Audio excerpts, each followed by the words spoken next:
कुंज बंसल के पास। कुंज, सबसे पहले ये बताइए कि आपको देखा होगा आपने कि बाजार में एक हफ्ते से एक हम लोग एक ऐसा लग रहा था बाजार एक करेक्शन मांग रहा है, डिमांड कर रहा है, एक गिरावट दे दो, एक गिरावट दे दो, अनहेल्दी हो रही है बाजार। आपके साथ हाँ, यही तो हो रहा था। डेली हर फंड मैनेजर कह रहा है कि जो चैनल पे आ रहा है, अभी थोड़ा रिस्क रिवॉर्ड लार्ज कैप की तरफ ज्यादा हो रहा है। कहना यही चाहते हैं कि मिड कैप बहुत फ्रॉथी लग रहा है, लेकिन बोल नहीं सकते। उसके बाद पिछले हफ्ते टाटा एएमसी ने स्मॉल कैप से पैसा लेना बंद किया। हमने उनसे बात की, उन्होंने कहा कि साहब नहीं, थोड़ा बाजार को देख के, मैं समझ गया कंजर्वेटिवली बोल रहे हैं कि भाई एक साथ बहुत पैसा आ रहा है स्मॉल कैप्स में, तो एसआईपी दिखा रहा है। आज निपॉन ने किया, कल सीएलएसए की बुलबेर इंडिकेटर बता रही है कि बहुत ज़्यादा बुलिश की तरफ चला गया है। ऐसा लग रहा है बाजार मांग रहा था करेक्शन। क्या ऑब्लाइज करेगा बाजार? कभी करता है ऑब्लाइज ऐसे? क्योंकि आपको इतना लंबा तजुर्बा है।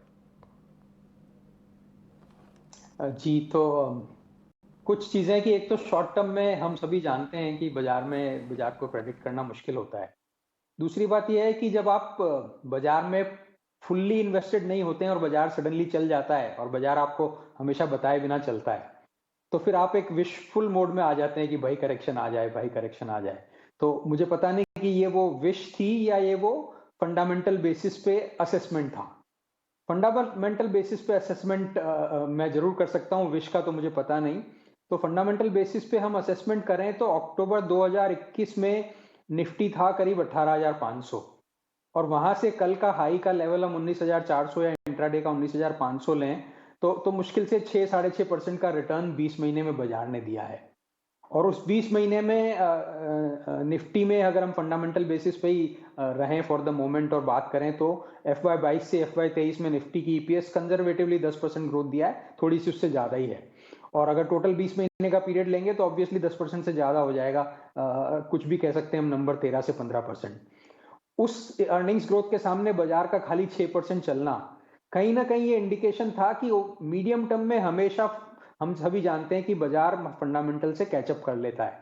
अब जो दिक्कत होती है वो यही होती है कि जब भी शॉर्ट टर्म पार्टिसिपेंट्स, जो बहुत जरूरी है मार्केट में, लिक्विडिटी प्रदान करते हैं, रिस्क ट्रांसफर देते हैं फ्रॉम रिस्क अवॉइडर से रिस्क सीकर के लिए, तो उस चक्कर में ये हमेशा मुश्किल हो जाता है कि वो कब टाइम आएगा जब बाजार फंडामेंटल से कैचअप करेगा।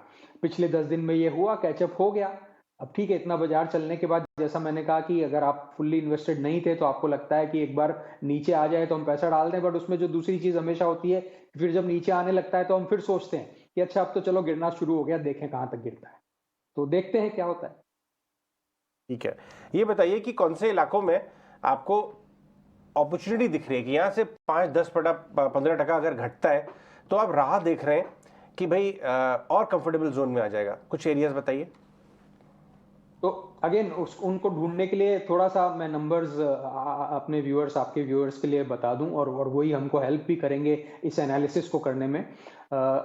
अगर हम ईयर टू डेट मतलब 6 महीने और 5-6 दिन जुलाई के माने तो कुछ नंबर्स हैं। सेंसेक्स और निफ्टी ने आज का नेगेटिव भी गिन ले उसमें तो करीब 7-7.25% का रिटर्न दिया है।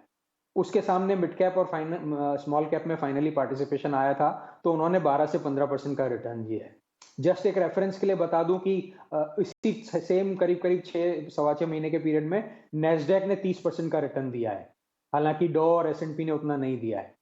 सरप्राइजिंगली जापान का मार्केट निक्केई चला है, मुझे नंबर याद नहीं है, बट 6 महीने में उसने भी बहुत अच्छा रिटर्न दिया है। उसके अलावा ग्लोबल मार्केट ब्रॉडली फ्लैटिश रहे हैं, यूके हो गया या यूरोप हो गया।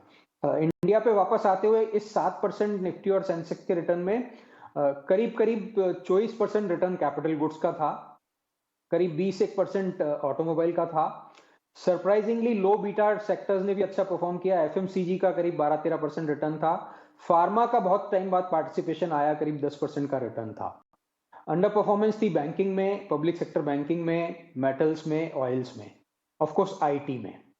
तो अब जब हम वापस से इतने बड़े हुए मार्केट पे व्यू लेंगे, तो मैं बार बार फंडामेंटल्स की बात कर रहा हूं, तो उसको लेते हुए ऑब्वियसली ये व्यू आता है। और जैसा आपने कहा कि अगर बाजार में करेक्शन आता है, और बाजार में करेक्शन आता है तो इंडिविजुअल सेक्टर्स और स्टॉक में उससे ज्यादा करेक्शन आता है, क्योंकि अभी बाजार चला भी तो इंडिविजुअल सेक्टर्स और स्टॉक में बहुत ज्यादा बाजार के कंपैरिजन में रिटर्न आए। तो जो भी 10-12% या 8% नंबर्स बोलना मुश्किल है, करेक्शन होता है। तो मुझे लगता है इसी ड्यूरेशन में आईटी के नंबर्स भी आ जाएंगे। और वो हो सकता है थोड़े से वीक रहे गिवन जो ग्रोथ रेट की कम एक्सपेक्टेशन वगैरह थी। बट जिस हिसाब से सेक्टर का फंडामेंटल है, net cash generating companies, reasonably decent growth, plus minus double digit के थोड़ा सा नीचे है, डबल डिजिट के ऊपर, predictability of the business, good dividend payout ratios for sharing of the profit with minority shareholders. तो मुझे लगता है इतने बड़े बड़े हुए बाजार में ये ऐसी जगह है जहां पे फंडामेंटल्स और वैल्यूएशन का कॉम्बिनेशन इन्वेस्टर्स को अच्छा मिल सकता है। वेरी इंटरेस्टिंग कुंज, ठीक है। ये आपका एक रीजनिंग जो आप बता रहे हैं, आईटी आपको यहाँ पर पैक समझ भी आ रहा है, ठीक है। चर्चा आपसे आगे भी जारी रहेगी, लेकिन इस बीच हमारे